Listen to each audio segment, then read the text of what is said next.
Novas tecnologias no tratamento do diabetes. Uma doença silenciosa que ataca todo o funcionamento do organismo, literalmente da cabeça aos pés. O Brasil tem hoje 15 milhões de adultos vivendo com diabetes. Isso é o equivalente a cerca de 9% da nossa população. No programa dessa semana, você vai conhecer os avanços das pesquisas científicas e tecnológicas que ajudam o paciente a ter mais qualidade de vida. Antes da gente começar, fica aqui o convite para que você se inscreva no canal, dê o seu like e compartilhe esse conteúdo com o maior número de pessoas possíveis, porque a gente fala sobre informação útil, sobre saúde e qualidade de vida.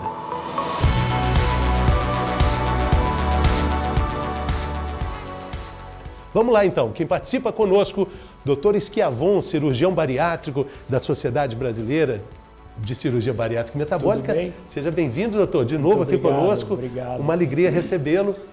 Muito obrigado. Temos também a endocrinologista, a doutora Tharissa Petri. Ela está também de novo conosco e de novo sempre muito bem-vinda, doutora. Muito obrigada, é um prazer estar aqui com vocês. Que alegria. Então vamos falar sobre esse assunto tão importante. Nós estamos falando aí de 9% da população brasileira com a doença. Se a gente coloca a família envolvida, a gente tem um percentual imenso de brasileiros que precisam dessa informação para ter mais qualidade de vida, né, doutores? Com certeza. E a gente tem que falar um pouco também sobre diagnóstico, né? A tecnologia também para diagnosticar, que é muito simples, né? Um exame laboratorial. E se a gente for ver, existe aí uma estatística de que metade das pessoas que têm diabetes não sabem que têm diabetes. Então, começando pelo diagnóstico é tão importante para a gente começar o tratamento e impedir que essa pessoa evolua com complicações. Doutor, eu sempre tenho uma curiosidade quando eu ouço essa estatística. Então, assim, se a gente sabe que metade das pessoas não sabem, por que a gente não conta para elas? Como é uma doença que não dá muitos sintomas no início, a pessoa geralmente não sente nada, ela tá ali bem, vivendo. Só que se ela tem fator de risco, então se ela tem gordura abdominal, se ela tem história familiar de diabetes, tem mais de 45 anos, então existem alguns fatores de risco que levam a gente a dizer, vá fazer um exame de sangue, né, que a pessoa vai em jejum, um jejum de 8 horas, é muito simples, então é o primeiro recado que a gente tem que dar aqui hoje. Hoje a gente tem também como fazer uma ponta de dedo, claro que a ponta de dedo ela só vai diagnosticar diabetes se tiver muito alta a glicemia, mas já pode dar aí um indício de que a pessoa tem algum problema. Então, consulte sempre um médico, né? Vá ao endocrinologista, se você tem história familiar principalmente, para poder fazer esse diagnóstico o mais precoce possível. E um paciente diabético é sempre um desafio para o cirurgião bariátrico, doutor? Se a gente tem um paciente diabético que a gente vai fazer uma cirurgia, né? No caso uma cirurgia bariátrica ou metabólica, tem vários cuidados que a equipe multidisciplinar tem que participar. Porque o pós-operatório pode ser um pouquinho mais arrastado, você tem que controlar a glicemia, o endocrinologista vão nos ajudar nisso. Você às vezes tem que usar, às vezes o paciente nem usa insulina, mas no pós-operatório tem que usar um pouco de insulina até ele se equilibrar e sair do hospital. E a gente que mexe com doença crônica, né? A obesidade é uma doença crônica e o diabetes é uma doença crônica, a gente tem que contar com essa equipe multidisciplinar para ter um bom cuidado do paciente. Então, uma das mensagens é que o paciente nunca abandone o tratamento, mesmo operado e com bom resultado da cirurgia, ele tem que continuar acompanhando. Mesmo que seja não com o cirurgião, com o endocrinologista, mas continuar acompanhando.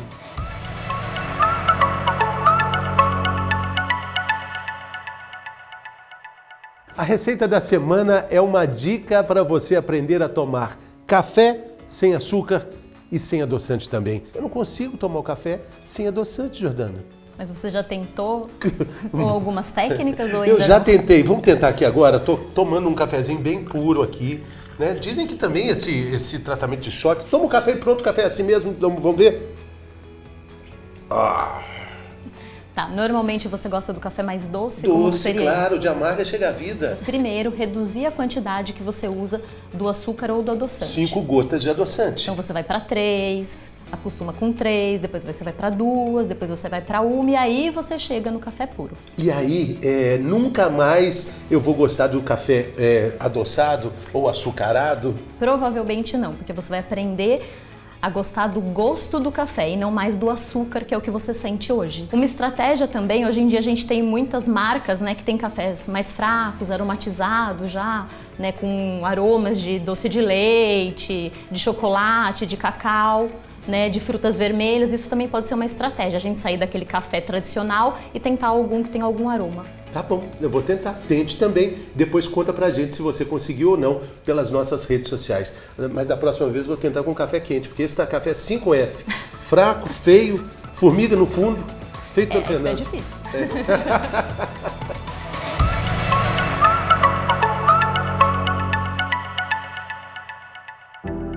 O que é ser? É possuir uma identidade, é pertencer, é existir. Por isso, somos. Somos transformação. Transformamos histórias e impactamos vidas. Somos coração em tudo que fazemos. Desde o marca-passo cardíaco, a primeira terapia da Medtronic, buscamos desenvolver mais tecnologias para melhorar a vida das pessoas. Somos superação. Somos a força de trabalho, dedicação e talento de cada um que faz parte dessa história. Desde 1971, levando inovações da tecnologia médica ao alcance dos brasileiros. Somos inspiração. Somos a história e o legado da Medtronic. Nos inspiramos na missão de aliviar a dor, restabelecer a saúde e prolongar a vida. Somos esperança. Somos pessoas que cuidam de pessoas com a determinação de nunca parar, pois levamos soluções para hospitais, médicos e pacientes de todo o Brasil. Somos futuro. A inovação é nossa essência. Nossas tecnologias tratam mais de 70 condições de saúde, como as cardiovasculares, neurológicas, de coluna, diabetes e outras. Fazemos a diferença para que instituições e profissionais de saúde possam seguir em frente e juntos possamos mudar a forma como entregamos os cuidados aos pacientes. 50 anos no Brasil da líder global em tecnologia médica. Medtronic Brasil, 50 anos. Somos transformação.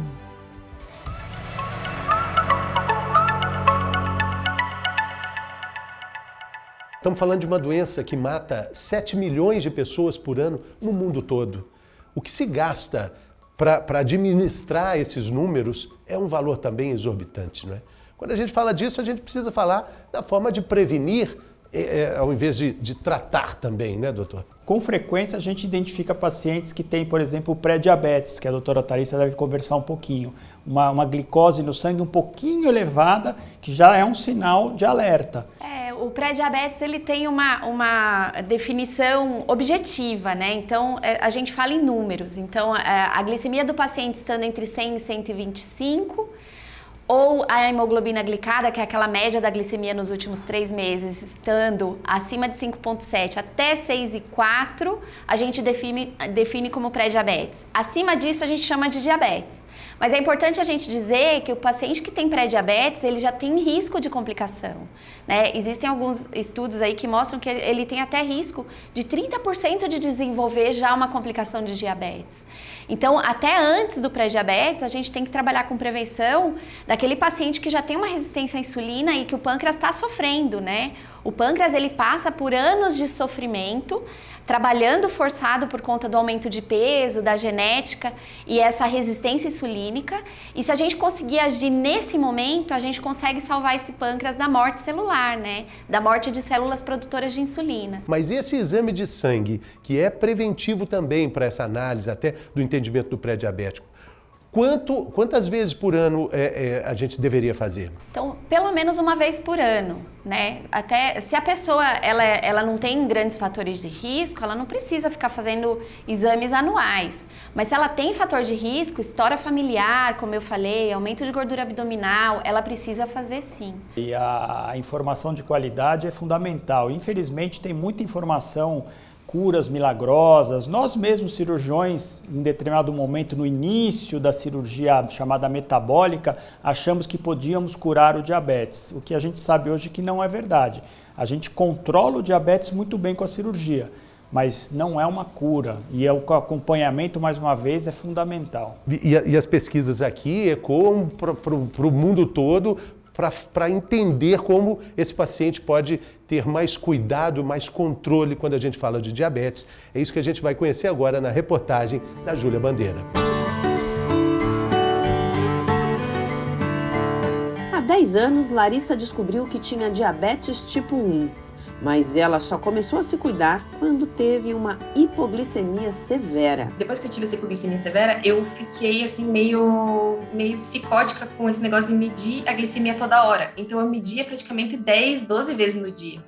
Sendo que, sei lá, o recomendado é antes das refeições, então, sei lá, seria 5 vezes. Larissa passou a fazer uso de tecnologias para ajudar no controle da doença. Há alguns meses, Larissa foi a primeira brasileira a receber um implante de um pâncreas artificial. Esse aqui é o pâncreas artificial híbrido, né? Mas as bombas anteriores é o mesmo perfil, tipo, é a mesma coisa.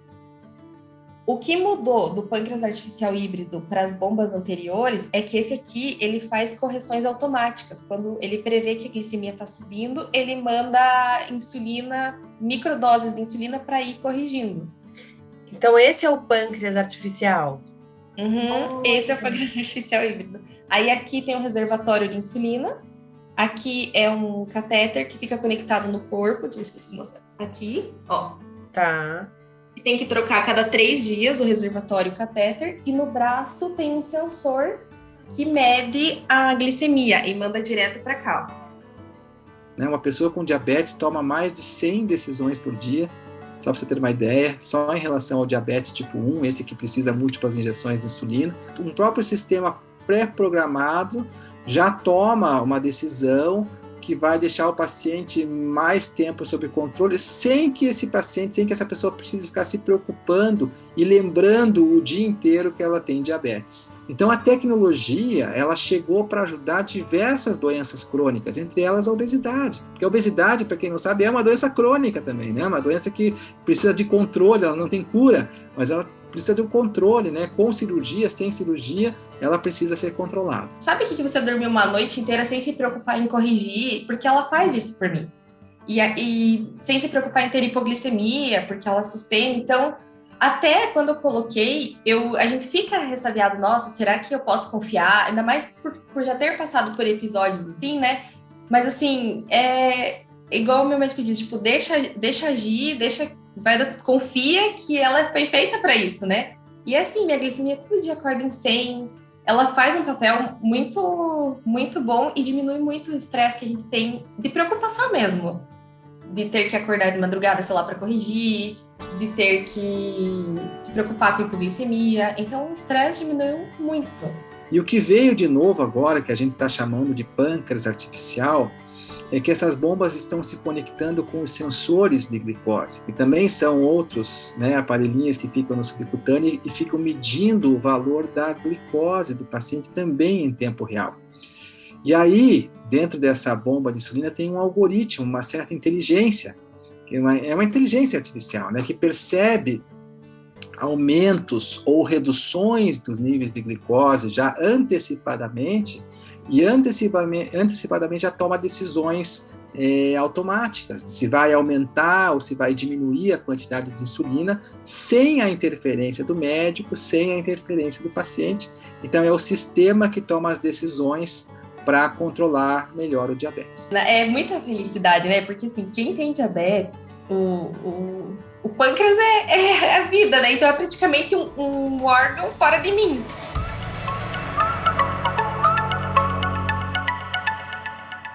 Então, essas novas tecnologias têm ajudado o paciente no controle do diabetes, né, e até no tratamento da doença. Ele faz a leitura? Então, exatamente. Agora, o paciente, a ponta de dedo ela é muito dolorosa, né, então o paciente consegue instalar um catéter no subcutâneo, e esse catéter ele tem um chip, né, uma tecnologia que o próprio celular do paciente, se ele for compatível, ele passa e faz a leitura da glicose ali no interstício em tempo real.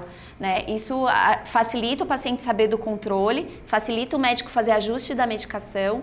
Então, hoje, reduziu muito aquele estresse da ponta de dedo e da doença. Imagino que para o paciente furar o dedo aí seguidas vezes deve causar também um transtorno psicológico de alguma forma. Quem já não doutor? cortou o dedo, né, e sentiu aquela dor, imagina ter que ficar picando o dedo mais que uma vez por dia, sem dúvida alguma, isso é um progresso maravilhoso para a saúde física e mental. Você tem problemas oculares, problemas nos pés, falta de sensibilidade, que é a chamada neuropatia diabética, tem problema no rim, tem várias questões que o diabetes acaba afetando. Então, é da ponta do cabelo até a ponta do dedo do pé.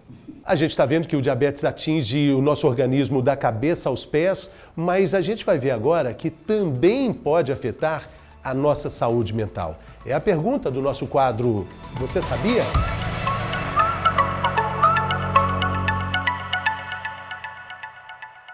Cada vez mais os estudos mostram a correlação entre o diabetes e as doenças psiquiátricas, sobretudo a depressão, que é a mais frequente delas entre as pessoas que têm diabetes. Uma pessoa com diabetes tem 3 vezes mais chance de ter depressão do que uma pessoa que não tem diabetes.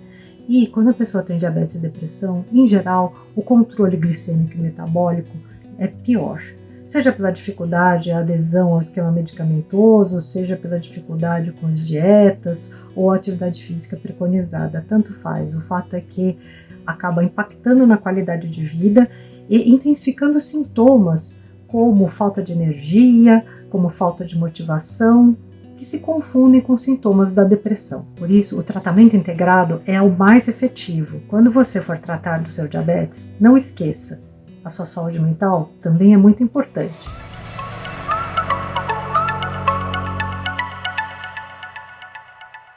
Outra questão importante, atividade física. Eu acredito que não tem nenhuma especialidade médica que desrecomende atividade física, né, doutores? Com certeza não, né? A atividade física, ela faz a pessoa ter uma qualidade de vida melhor, a saúde mental fica melhor, a saúde do corpo, cardiovascular. E o diabetes, a atividade física faz abrir canais para a glicose entrar dentro do músculo.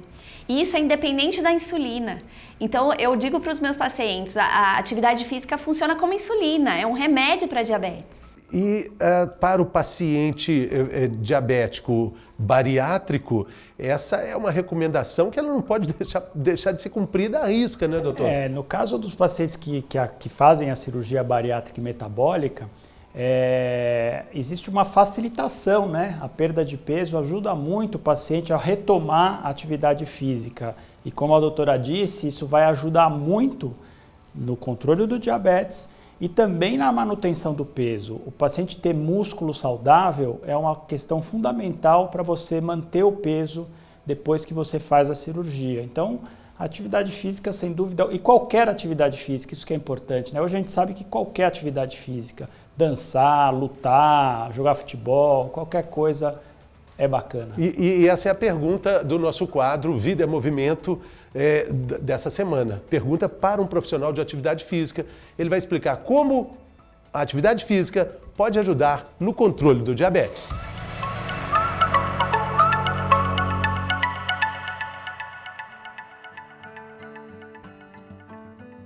Olá pessoal da TV Bariátrica, meu nome é Bruno Venâncio, sou preparador físico e bariátrico e hoje vamos falar sobre a importância da atividade física no controle do diabetes. Os principais benefícios são o aumento da produção de insulina pelo pâncreas, a redução do percentual de gordura corporal, o controle das doenças associadas, o aumento da massa muscular, o aproveitamento melhor pelos músculos da glicose, o controle do estresse. Espero ter contribuído para ajudar vocês nessa caminhada.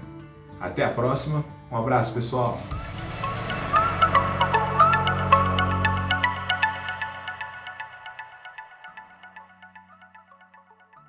Depois de tudo isso, de toda essa jornada, de todo esse autoconhecimento, chega uma hora que o paciente, com muito autocuidado também, ele diz, tá tudo bem.